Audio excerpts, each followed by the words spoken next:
رب العالمین په دغو آیتونو کې تفسیر او مقصد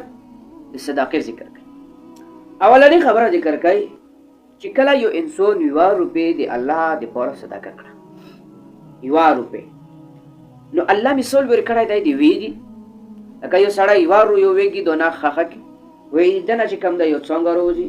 او په دا کې یو ویږي وي او په هر ویږي کې څومره دونې وي 100 د څو شوي 700 ویږي وي کنه. والله یضاعف لمن یشاء. الله فرمایي چې دا نورم زیاتولی شي او بعضې مفسرین حضرات فرمایي چې دا والله یضاعف معنا دا ده که په دغه کې خلوص ډېر په دغه روپو کې حلال ډېرې وي او په داسې خوشحالېدو سبب د الله او د انسان خوشحالېدو سره ورکولو، نو بیا الله پاک کې دا په سوولو نه په عربونو بدلوي. دا د اول تفسیر دی چې الله پاک خالص صدقه الله په 200 باندې بدلوي. ولا یضاعف نورم سیوا کولی شي چې الله څومره وغواړي او چې انسان څومره خلوص ډېر وي. الله فرمایي که یو انسان توله راغی او یوه خبره یې درته وکړه، خپل محتاجي درته بیان کړله او تو واس نو پیسې دې نه شوې ورکولی، صدقه دې نه شوې ورکولی، نو الله فرمایي قول معروف ومغفرة خیر من صدقه یتبعها اذى. الله فرمایي که چوله تو پیسې نه شوې ورکولی نو بهتره خبره ورته وکړه، ضروره پیسې سره نشته دی، زه په خپله غریب یم، بهترینه خبره ورته وکړه تو په ذهن کې چې څومره وي. دویمه خبره الله ذکر کړه ومغفرة وسوته چې معاف کړه. دریمه خبره خیر من صدقه یتبعها اذى. بعضې مفسرین فرمایي چې دعا ورته وکړه، دا مې یوه صدقه ده چې چاته ښه دعا وکړي. او دریم نمبر خبره الله فرمایي چې که چاله د صدقه ویش کړله نو بیا پسې خبرې مه کوه. بعضې خلک که نه چې هغه کله پیسې ویر کړي اړه دا خو ډېر شوم دی او دا داسې دی او هسې دی داسې، نو الله فرمایي چې دا صدقه مه کوه. او الله دغې خبرې یو مثال ذکر کوي، مثال یې داسې ذکر کوي که چا صدقه ویر کړله او بله ورځ په دغه انسان باندې احسان وکړلو او یا یې چې کم دی تکلیف یې وکړلو. بعضې خلک داسې دي چې مالداره خلک دي چې کله صدقه دیر کړي یا خیریات دیر کړي نو هغه بیا تو ته کال وکړي چې یاره محترم صاحب مونږ په کور کې دا کار دی یا کټونه خراب شوي نو بیا بې ګوړونه کوي. نو الله فرمایي که تاسو داسې صدقه ویر کړله چې په هغې پسې وروستې خبرې وي یتبعها اذى، که دغو پسې دغو صدقه پسې خبرې وي یا دې په احسان اړولو چې ته هغه مو پیسې دیر کړي دي. الله فرمایي چې د دغه انسان د صدقې داسې مثال دی که یوه تیږه وي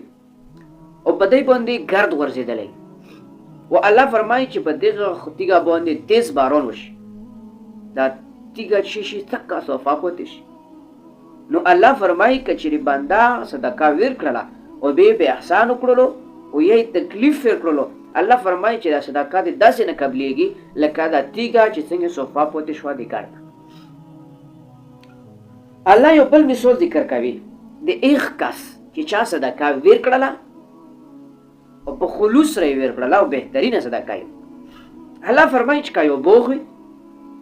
او دا ډېر په لوړه وي، ګرد غبار ورته نه رسېږي او دغه انسان د باران اوبه اکثر چې پوکه خاوره وي او بهترینه خاوره وي فصل ښه کېږي. نو الله فرمایي که دغو ته باران ورسېږي نو الله فرمایي فآتت اکلها ضعفین، نو دغه بوغ چې کوم دی په 2 چنده باندې دغه مالک لا چې ور کوي هغه فصل ور کوي. او که چیرې باران پرې ونه شولو بارانیز مه کوه او دغه باندې صرف پرخه وورېږي بیا هم د دغه دپاره کافي ده. فإن لم یصبها وابل فطل، پرخه پرې ووایي نو الله پاک یې د دې پاره څه شی کوي. نو مقصد یې دا دی که دغه انسان دا روپۍ ویر کړلې د الله د رضا دپاره نو داسې مثال یا که دا باغ وي که دا ډېره ورته میلاو نه شوي نو کم از کم چې دا کمې صدقه یې ویر کړي د په چند ورته میلاوېږي. خبره پوهېږو. نو الله پاک د تفسیر د دې خبرې وکړل. اوس یو بل مثال ذکر کوي الله پاک.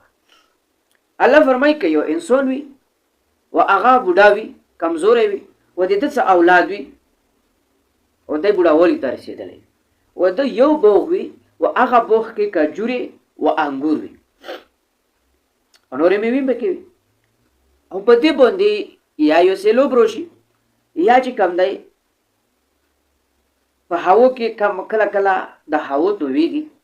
مخلوق کې مته نو یو د چې څنګه داخلي هوا کې د سمکه کې د هوا کې بعض ټیم کې چې شي میر شي ایزو سره چته وي. نو الله فرمایي که په دغه هوا کې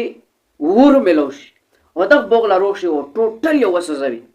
و د دغه بوډا سړي بله هېڅ حسره نه وي و دته وړه وړه ماشومان بچي ناست وي چې دغه سړی به خفه کېږي که نه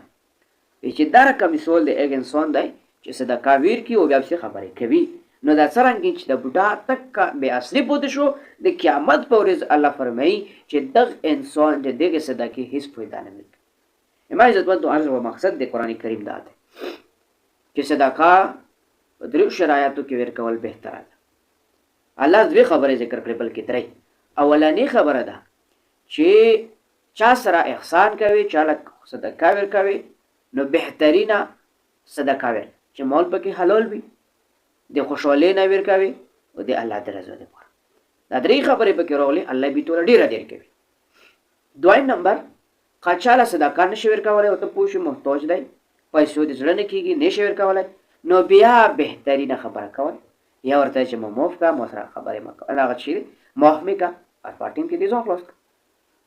او دریم نمبر الله هغه خبره ذکر کړله چې تو خو پیسې ویر کړلې خو احسان دې پې وکړلو بله ورځ